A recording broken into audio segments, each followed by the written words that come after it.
Okay, people, welcome back to another episode of another short snippet. This is Stephen, which is your host with Elijah Bones Protections, and I'm doing a short snippet, of course, on I is Educated, and this is going to be my go-to video when people post these things up, and um, I'll just give them an answer by having them uh, look at this. Um, Let me go and I'll talk to you since we're trying to keep this short. Let's go to the direct thing here. This is from Michael Erickson, Full Preterism, A Thing of the Past. And there's been just some discussions on here, but this is what I want to respond to. Uh, he comes back, you were judging me as a false teacher before you have even listened. This is a sure sign of bigotry and unfounded hatred for my eschatological position. The Bible also calls you fools for such a things. And he quotes Proverbs 18:13.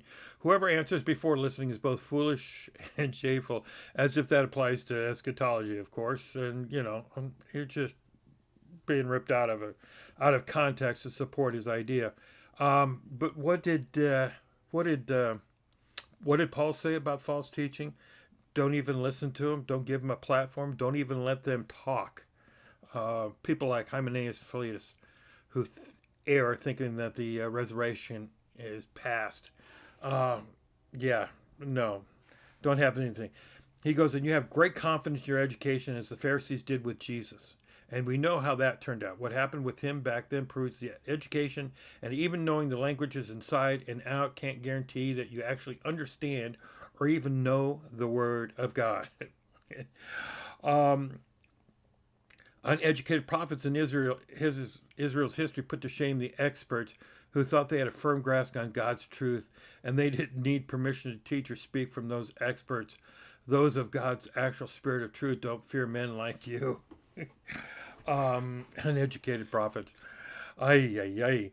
I can respect education as long as that education is in factual and truthful things, e.g., how the language functions and all the subtle meaning of words. Just because you are educated in such things, however, it doesn't make you educated in what is true regarding God. This is your error and your ultimate downfall. You've become prideful of your knowledge and have confused your opinions and indoctrinations that you have combined with your education in languages with what is actually true. So much so that you can't even you cannot even refuse to hear God when He speaks. That's I'm not. I refuse. Okay. Are you suggesting that you're God speaking? That kind of course, it's called discernment. It tells you that when somebody's teaching a lie and error, you reject it. As has already been pointed out to you in previous threads, one of your foundational beliefs is that the serpent was the truth teller in Genesis 3 and that God lied. You continue with that foundation all the way through your eschatology and pridefully refuse to be corrected. All right, let's start at the beginning. When I first heard about full preterism, and that was 6, 7, 8, 9 years ago, 2014, I gave some answers. But the minute I heard it, I rejected it. I said that nothing of that sounds good. Then people started presenting these arguments, and truthfully, I said I don't know exactly how to respond to those arguments. So my response is acknowledging that I'm not that bright in this area. I need to go back and study. And so it was God who led me to go back to school. I went to Grand Canyon University and earned my MDiv, Master's of Divinity. When I finished with that, I went to Regent University, the big one down here, and got my master's in theology.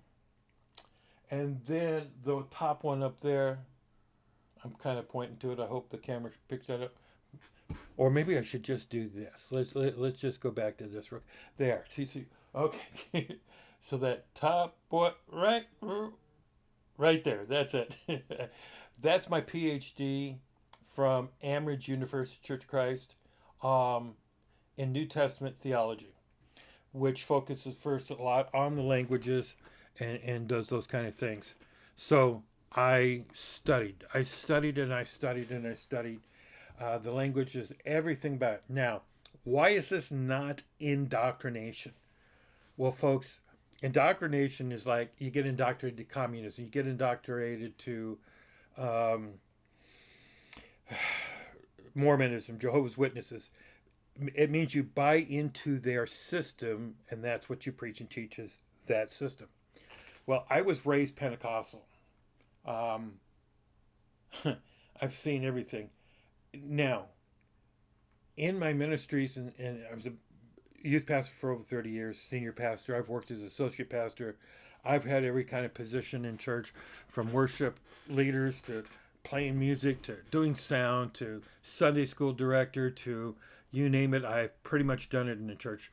Um, Counsel, bookkeeper, counselor, you name it. I've done it over the years in churches. Um, so my experience over the last 50 years has been quite evolved. I've been a part of uh, communes and things like this that you can hear about in um, my Spreaker. What do you call that again? My podcasts that I've done. It's there on my YouTube also. Um, Shared about those things and things about my ministry and the things that I've seen, where the lame have walked, the blind see, um, the deaf have spoken. I've seen all those kind of miracles, and especially a lot of demons being cast out. Not this crazy stuff you see all over the internet nowadays. It just that's not the way it really should be done. Um, all of those kind of things. So yeah, I am very Pentecostal in the sense even that I have spoken in tongues, prophesied, interpreted tongues, all those kind of different things. So that's that. Okay, that's my background. But then I go to Baptist. They reject all of that. Where do I get the indoctrination at? Where did I have to get indoctrinated into the Baptist? Or where did I have to get indoctrinated into the Church of Christ theology? None of that happened. What we were taught was how to study using the rules of hermeneutics and such and things like that. Um, and so I bring up this kind of comparison all the time. And this is kind of what baffles me. Um, Two things are going on with people like Michael Erickson and what he says. Um, and then I just saw that Stephen Hochdahl, he's the other one that's been going at it with me. Let's see if this will load up real quick. Um, some of the kind of same things going on. Adam did not bring salvation. Uh, never said Adam brought salvation. But he's incapable of actually reading and understanding what I put down and say and talk about. And this was in response to some things that Sam Frost put in there. And why I've gone on with Steve Hochdahl, I'll have no idea. Brad Baker's the same thing. He so much confusion on and things that they bring out. Um, Here he was trying to talk about that Adam was not the first man. All the covenant creation stuff he's bringing out. That it represents something else. Um, Let me see. He was talking about the genre of Genesis. Okay, first when you think it's transfer of egoism. See, what's going on is I know my subject. Not indoctrinated, I know my subject, eschatology. I learned all my other eschatologies before theologies before I got to eschatology. Now my whole doctoral dissertation was on no. Where was I? Continue working. Um, this is my master's thesis that I did from that. But I wanted, what was I getting at? I guess I wanted to look at Larry's too, is what it was. Let me go back down to where Larry responded, and this should be it. Of course, I gave a big answer there, and you can go back and read it, of course, on these sites. He wrote, I said something about the final judgment. I respond to these end of human history in scripture. Somebody said that there is none. Of course, that was Michael Erickson and stuff. And Larry comes back with some of these things and questions and says some of these things. But right at the bottom, he says, time to rethink your eschatology better. Better you get a refund from the Bible college you attended. Bob Cruikshank Jr. had did a marvelous job with this sermon article, something you should aspire to. And I put down a bunch of things. I should aspire to be like Bob Cruikshank. And yet, this was published. This is considered published by Procrest. There, my Peter Gray, Flynn, those are the ones that approved it and looked at it, read it. And of course, Masters is not the same thing as the other. But you can read it. This was over 103 pages. Do I write? Here's the Olivet. Here it is again. This is the, I got it in academia.com. Oh, one of my books, The Cold Case Against Full Preterism. I go through that. Something that Cruikshank quoted from. Let's go this way. Go back here real quick. Where'd it go? There it is. This is my last one. This is the one based off my doctoral research and everything else. And hardcover, let's see if it does that. So it is on sale. It's there. It's in Barnes & Noble, and it's here. You can pick it up and read where I'm from and what everything about it. And of course, yes, getting answers to the fantasy world of full pluralism eschatology. We're going to deal with that. Not able to open it up yet, but that will eventually come. But so I'm supposed to aspire to the level of Bob Cruikshank. I don't know the guy. He's been gracious. I'm not saying anything. Larry's always been gracious. Ed Stevens, wonderful guy, always been gracious. But they make comments like this. Cruikshank did a marvelous job with the sermon article, something you should aspire to. And yet, I put everything down here of what I just showed you. This is something I've been doing for a long time, so aspire to. I would hope that he would try to aspire to that level of education. And so here's what I mean by this. I've mentioned this before, and I've talked about it before, and I've actually written it into things, but if you were to go to a court case, you're on trial for murder, what kind of lawyer do you want? One that's been practicing law and do it. You don't want a first-year law student, do you? Or a paralegal. He's not going to defend you in a court, a murder trial. Not qualified. Same thing you need brain surgery. You got a tumor removed. Are you going after the first year med student or somebody who read a book about medicine once and have them do the surgery? Or they read about it. They read a couple of books on brain surgery. No, you're going to be dealing with someone who is qualified and can deal with it. And here's the problem with the church and a lot of full preterists. They're going after, like Bob Cruikshank, people who are not educated. And I'm wrong for bringing that out. I'm sorry. I'm not getting my eschatology from uneducated people. Excellent job, marvelous job.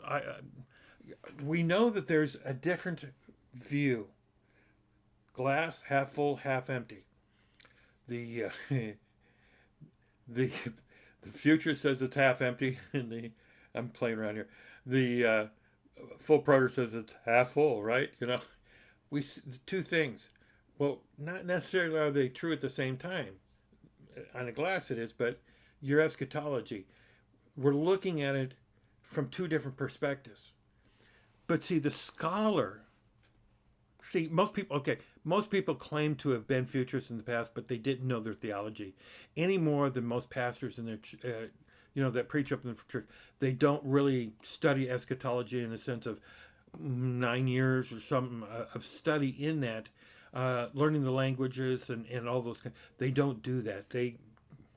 Most of them got MDivs, a doctorate in divinity, which tells you how to run a church and preach a sermon is what basically those are. So somebody who does, you're telling them you're wrong. You go to Thayer's and you use out certain portions of it, then you say, well, he was right here, but he was wrong here. And it's like, on what authority do you judge and say somebody who's an expert in something wrong or right? Did you go back and study it? Probably not, because you don't know the languages. You don't know the rules of hermeneutics. You don't know those kind of things. But you'll sit in judgment over those people. So you've got first year students, 2-year-olds, coming into a classroom and saying, what do you know? Obviously, I know everything. 2 plus 2 equals 22. And you said it equals 4. Well, you're wrong, teacher. You're absolutely wrong. And the teacher, how do you respond to that? How do you respond to such stupidity when you know everything within you that's wrong? But then I don't have the arrogance to go up to an Einstein and say, hey, listen, your whole theory there is a little bit off. Well, he comes back and says, well, some of the top scientists in the world agree with it. I don't go back to him and say, well, just because you guys think so doesn't mean make it right. Talk about a stupid argument. And people have been throwing that out lately. And why? Why are you getting your theology from a Bob Cruikshank who's never actually really, you know what I mean? And so it gets a little bit frustrating to hear this repeated over and over and over again. I'm sorry. I'm qualified in the same way that Robert Chilton, PhD, right? Robinson. Who else? Ice. Beale. G.K. Beale. I've got the same education. Who else do you want to put in there? Gentry. DeMar actually, and McDermott don't have PhDs. So again, there are a couple of people. Steve Gregg, partial preterists. These guys, they don't have degrees. They have some teaching, some seminary, maybe in a BA degree. Maybe a couple of them might have a master's or something close to that, but they don't have PhDs. And does PhD make a major difference? Oh yeah, having been through it, I know what is required, what goes on. Somebody who's never been in a classroom, they don't know what's required, and they're going to sit there and tell me I'm indoctrinated. And not once have they ever stepped in seminary. But instead, what has happened here, like with Steve Hogdahl and some of these others, what they've done is they do their study because they're supposed to be Berean, but they've never learned the basics of hermeneutics, laws of exegesis, rules of hermeneutics, and things like this. They don't know. So when they go to the Bible, they create a system that they think, oh, that works, when it really doesn't work in a communication. Just because this word is used here and this word is used here, we all know it doesn't mean the same thing in the context. It doesn't always going to mean the same thing in the context.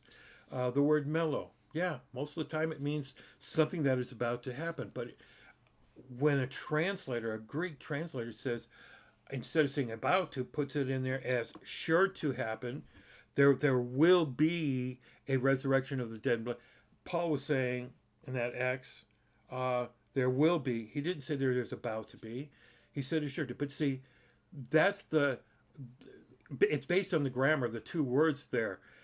Two verbs are put together, the mellow and then it's actually the I am, estime. Those two words are put together, to exist, to be. About to be are the two words put together there in that. And when those two verbs got together, when they look at all the other places that those two words are used together. In secular writings, whatever, they say that the idea and the intent of that is what is sure to happen. That's going to happen. We're not saying when, but it's going to happen. And they predators just dismiss all that education, all of that grammar stuff and things like this. They disregard it. And then yet when I sit there and tell them and show them, talk about it, explain that to them, every level, everything that they do is to deny that. They work hard to deny it, to twist things around, turn Genesis into creation science, the everything's metaphorical and all of those kind of things, and make statements that are just simply not true. Like this thing here, and this will be the last I'll bring out. It's already been pointed out to you in previous threads that one of your foundational beliefs is the serpent with the truth teller in Genesis 3, and that God lied. You continue with that foundation all the way through. You ask and privately refuse to be corrected. Pridefully refuse to be corrected. Why am I supposed to be corrected by somebody who is uneducated? Why? Why am I supposed to be corrected by them? Let's go to Genesis 3, and we'll take a look at this, and I'll explain, especially for him, because I know I'm going to post this up there where he can look at it. It's in Genesis 2, right? Out of the ground that God made strong. Okay, the name and the name to. Okay, here it is. But of the tree of good and evil you shall not eat, for in that day, or in the day that you eat of it, you will surely die. Now let's look at that in the Hebrew. Here's what I want to point out. But of the tree of knowledge of good and evil, not you shall eat from. Hebrew is backwards. You know that, don't you? For in the day that you eat of it, surely you shall die. Now, look at this right here. I wish I could blow this up. But look at it. 4191, 4091. The one word is tamut and the mot. They're both the same thing. One is a cal imperfect, second person masculine singular. Val, verb cal, infinite, absolute.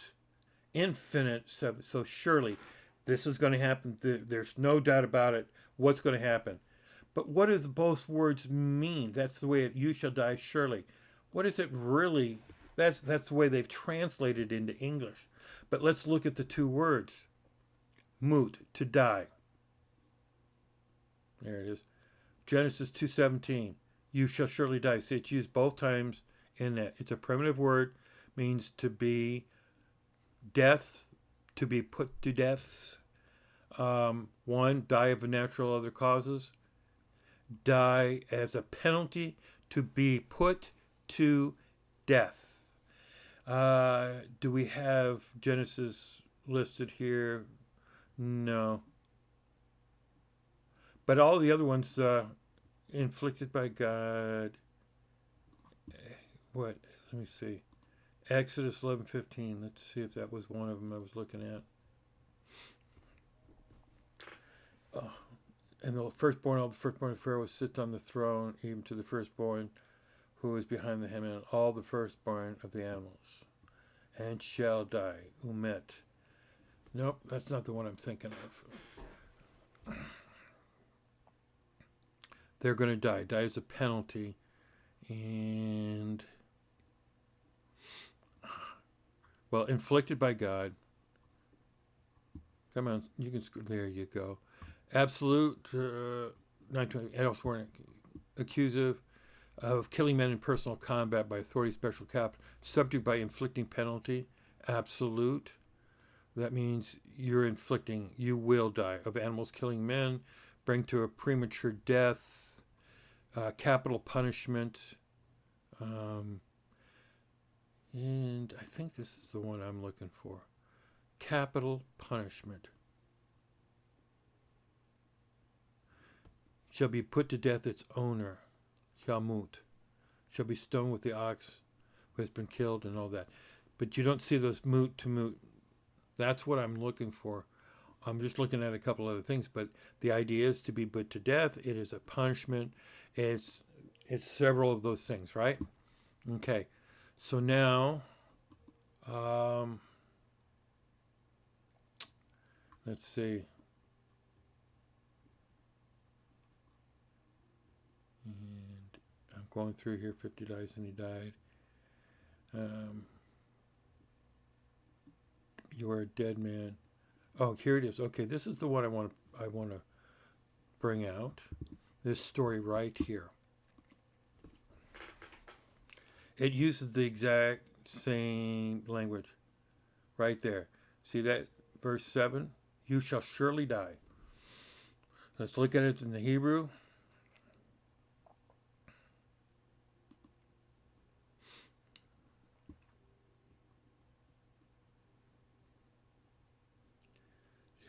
Know that surely you shall die. Mot to mot.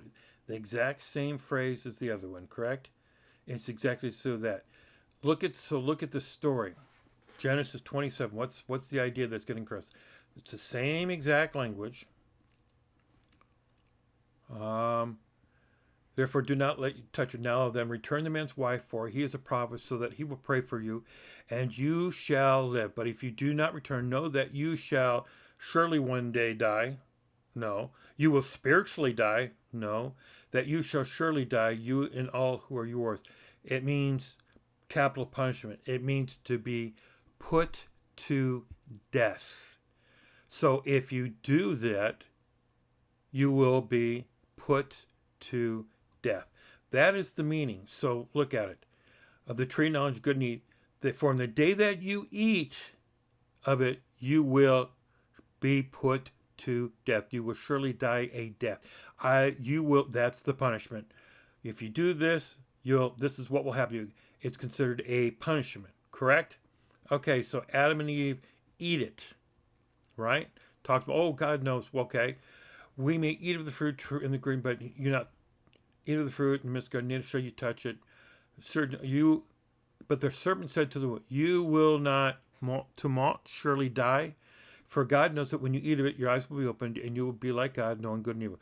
So the woman saw it was free of good and delight and all that and everything. And she took its fruit and gave him some bread. She ate, and then they saw that But the serpent said to the woman, you will not surely die. Will you be put to death? God said, on the day that you eat, you will be put to death. And the serpent said to the woman, you will not be put to death. God's not going to put you to death, right? Was that true or not? So God went through everything, and then God, what? Cursed them. Did he kill them? No. Did he say he was going to kill them?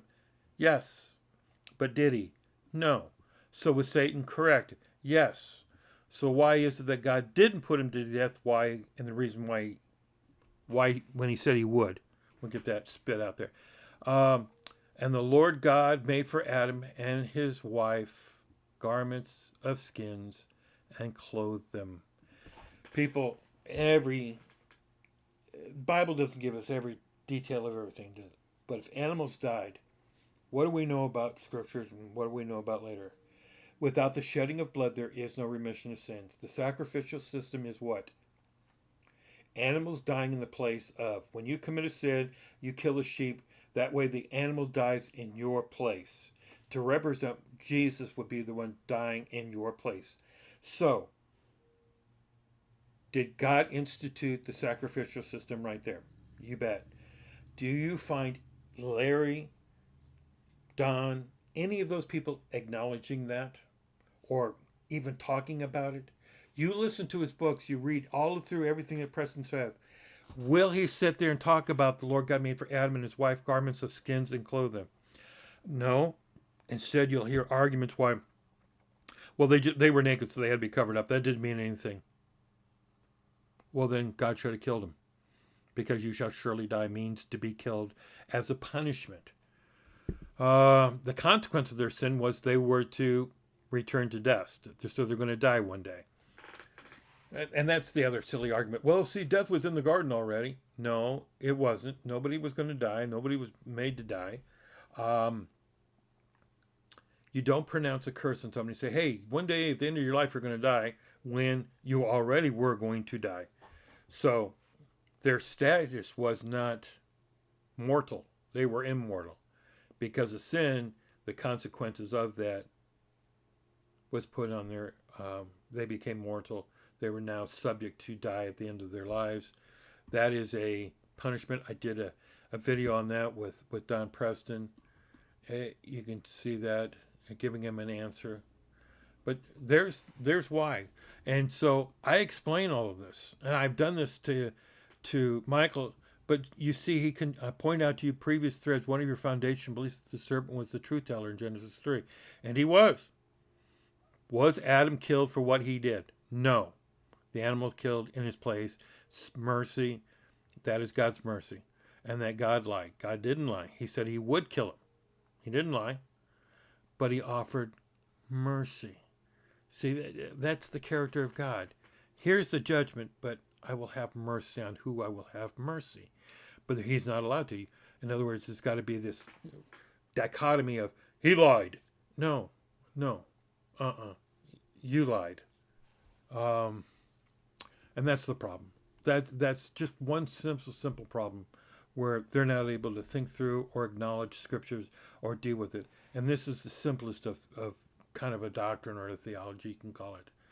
All right, so I've rambled on for half an hour, and you guys get the gist of that and everything. I'm standing on the truth.